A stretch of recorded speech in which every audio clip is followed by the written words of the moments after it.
But what I have for you guys today is, you know, I have these Go E drum cymbals, and they're basically real cymbals that somebody converted into electronic, and I really like the way they feel. They just feel so damn good, you know. And I know you saw I have the Simmons. They're cool. They're okay. You can hit the metal side, but you're not going to get a good trigger. You really want to hit that rubber side. It's just like so. You know, I never knew that electric drums are so customizable. There's just so many things you can do. I used to think you had to keep your releases with your releases. You really don't, you know. So what I have for you is a very basic project here. You just take any old. It doesn't even have to be low volume. I just like low volume because, you know, low volume. um, Here's the thing. Be careful when you go online. I went to Amazon because I got like the cheapest. There's a reason they're cheap. I took 2 days to do this by myself. I don't have a drill press. I used what they call a step bit. You can also use one of those door knob drill things. It sucked. You have to get the right drill. It has to be cobalt or something that can do stainless steel because I didn't know that this was stainless steel. And I must have killed so many drills. Yeah, it's tough work.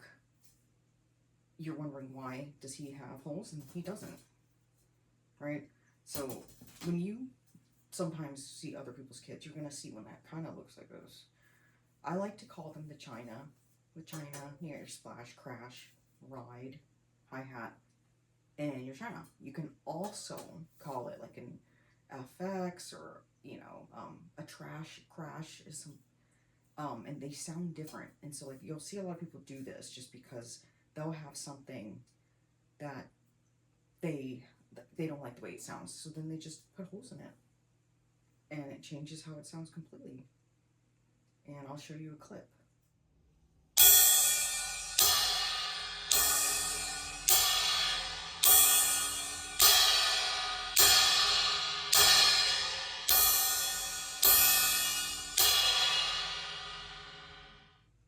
Tools for him.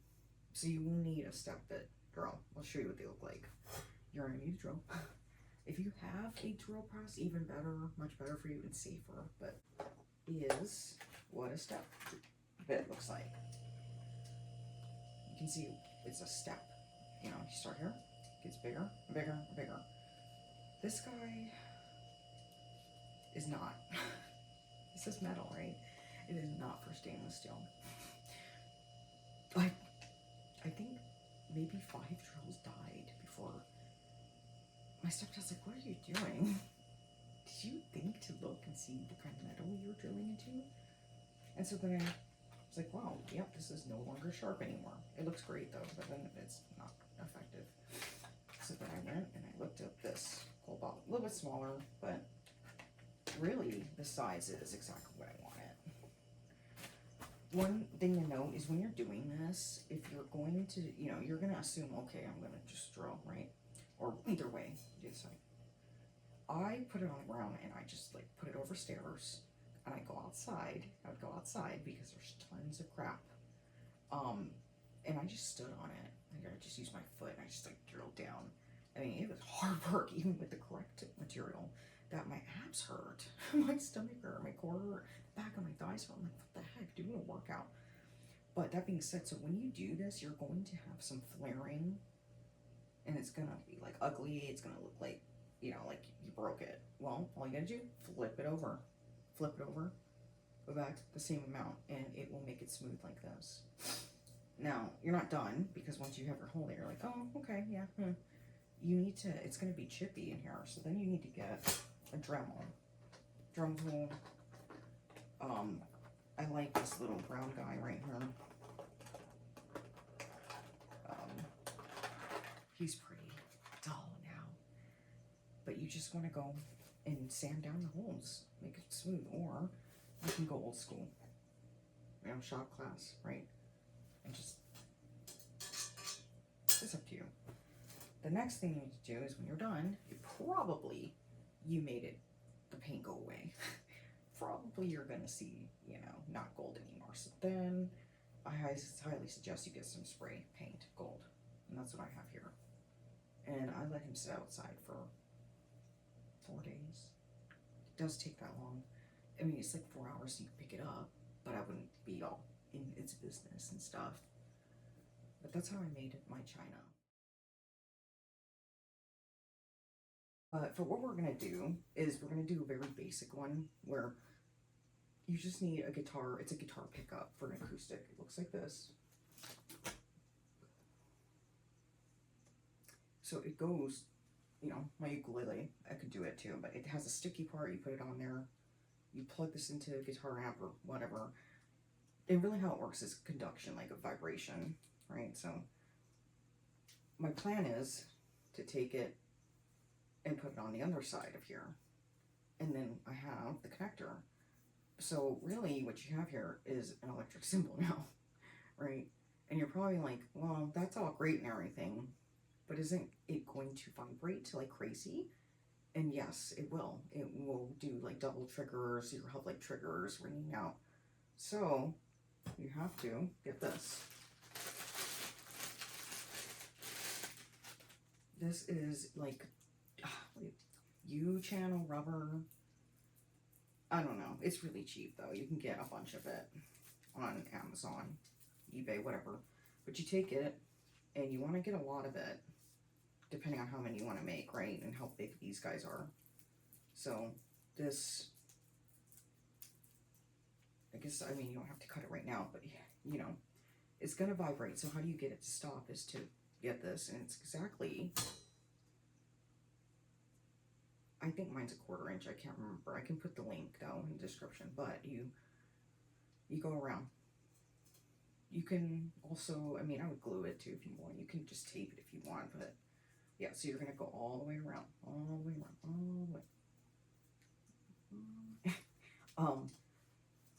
All the way. You know, they're not going to look, I guess, pretty. Like, I love how Go E-Drum did their hi-hats for me. It doesn't have, like, on the top at least, you can't see that it's got some kind of dampening material of some sort to make it so that it doesn't ring all the time, but you would go all the way around. And then when you get to the end here, you know, you cut. And you're like, well, how do you get it to stay together? Well, you can either, you know, glue it, but really, you have some electrical tape here that you can just, but basically, you're gonna first, since this guy, I had kind of did him as a draft, but I'm stupid because, you know, these have a sticky part on them. Well, I didn't take the sticky off, so now it's just kind of hanging on there with the zip ties that I have. I mean, I guess if it ever fell off, I mean, it's like, now's my chance, you know, take it off, put the sticky, whatever. And how I'm holding this guy is, I got, so you'll see it looks exactly, it's perfect. You want to find a hole. And ideally, it really doesn't even really matter what you do with this guy. It doesn't. You know, some people just do this. They just put it there, and this is hanging, and it's wrapped around the pole or whatever. It's this that makes a difference. So you want to go halfway, edge to the bell, or just in the middle here. And whatever side you're going to be hitting, I would suggest that be the side that you do, because you get a better response, right, is what I was told. So like for me, I always like visually the icon, so I'll probably put it back here. So when I'm playing, you know, but halfway. And I have these, I don't really know what size they are, but I went to Ace Harbor, or your local hardware store, and I got them, and I make sure they fit. So you can just put the screw by itself and pick a hole right underneath. You want it on the bottom because you're trying to hide it. And you can, you probably want the flat part, right? Because it's kind of inconspicuous that way. But you gotta, one thing that sucks is you're gonna have to find, now if you're using a regular old cymbal that doesn't have low volumes holes, then you're just gonna drill something. So that's right there, it fits. But I mean, you can leave it, but it's gonna fall because the screw, it doesn't screw in there. It really doesn't. I have my screwdriver just in case, but the reason I have it is this is the bolt here that holds it in place. And you can sit here and spend an eternity turning it with your hands if you want, or you can just use a screwdriver to secure it like I did with that one. It's up to you, however you want to do it. You don't even have to use this. You can just use a zip tie if you want. Or you can just be flat out lazy and use nothing but electrical tape and just tape it beyond damned. It doesn't really matter, right? It's because no one's going to go and look underneath and be like, oh, it's ugly. Who cares, you know? So just, you know, I'm going to do this guy. He's pretty much almost done if you think about it. I mean, if I could go back, I would take the sticky off and stick it and then re-secure it. I try to make it line up. I try to hide it with the logo. But he's pretty much done. But my thing is, you see this cord, you can secure it if you want. Like, you can tape, or you can just cover up the whole thing with tape. I don't really know what I'm going to do. Yeah, I'll probably cover him up with tape completely. But, of course, he also needs the U channel. So, I will go over it with this clear glue. You can make these also 3-zone triggers, right? You can do edge, bow, and bell if you want. Honestly, when it comes to my crashes, I don't really care. I just want one sound. I'm not going to be all specific like you are with a hi-hat or a ride, you know, people like that bell, right? So with that, we'll do a whole nother, because it's a different trigger. These are just single zone.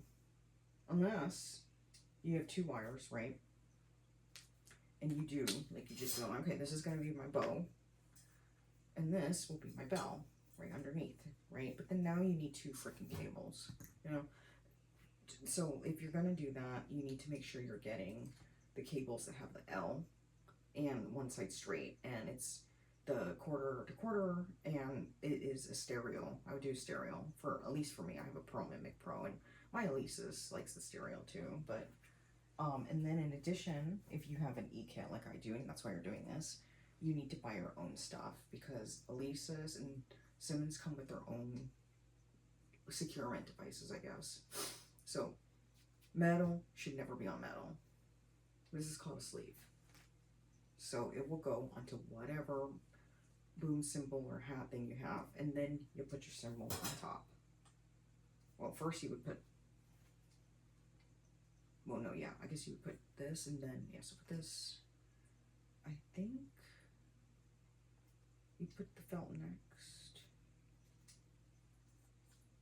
No, that doesn't make sense. I think you felt, and then I really can't remember how I have it, but no, I think it did do have it right. Okay, so the felt is on top, because you're trying to protect your pole from hitting the inside of here. And then you will get another one. And if you look, you can get those wing nuts or whatever. I have these, oh, here it is. This is cool. This is, instead of you twisting it like a drum key, you just squeeze it. It's just, and you just push it down as tight as you need to make it. Because, you know, some people like their cymbals to be really floppy and loose and give it more life and look like that. And if you're playing acoustically, yeah, then it matters how it sounds, the sustain, the decay, right? But, you know, for me, I kind of want them tight, especially if they're going to double trigger on me. So I would just do this and make it tight, like that. Like as tight as I could, I guess. I don't know. I miss acoustic kits really badly, so like I'm getting to the point where I'm doing a lot of DIYs, conversions, and it really isn't an impossibility. I can even take those guys right there, those shells, and take out, just gut it, take out the electronics, and there you have an acoustic kit. You know, and change the mesh heads for Mylars, or one day when I'm feeling rich, even though, you know, my spending habits aren't the best, I could just buy a baby acoustic kit, right, and put mesh heads on it, and then shove triggers in there. And now, if I want to play acoustically, I can, right? I can if I want to. Mylar, right? Or I'm like, hey, you know, everyone's like, hey, shut up, I'm trying to sleep. Then I can jump on for triggers on and plug it in. You know, these are all, like, the technology is crazy. I just want to show you one of the finished products is the China. So this is what the front looks like. It looks pretty, you know, besides the obvious hair clips on there, looks pretty inconspicuous. I tried to make that hide, and then the reason that these are on here, by the way, is I glued my rubber U channel on there, but it does have a tendency to flare up. So overnight, you want to put something like that, like clothespins or whatever it is you can think of to hold it down so it dries in place. Okay, so this is it's China, it's done. So I'm gonna take these off because I'm gonna need them for. This is what my crash too, because my other crash that I showed you guys is done. So I just got that guy to do, but let's take these off. As you can see, I used the nut to secure the jack, and I did go with my tape. This guy's tape isn't staying as good because I sprayed him with gold, so the paint's not really. So, and then the other thing is this is hiding, but they do have a wire like organizer, and then there's my piezo with the zip ties. It's covered with tape, and then this is just to keep that wire out of there. But so I did put it here, and I, depending on where my jacks go, is where I decide to put that guy. So this is how you do these kinds with the single zone piezo. So this will just have one sound. It'll just be like a crash. It doesn't have like edge or bow. It just is whatever, one sound. Which is, the Cymbals had more, I think, and maybe my Elisa's did too, but I really don't. You know, I'm not that dynamic, so there you go. There's that one, and I'll let you hear them.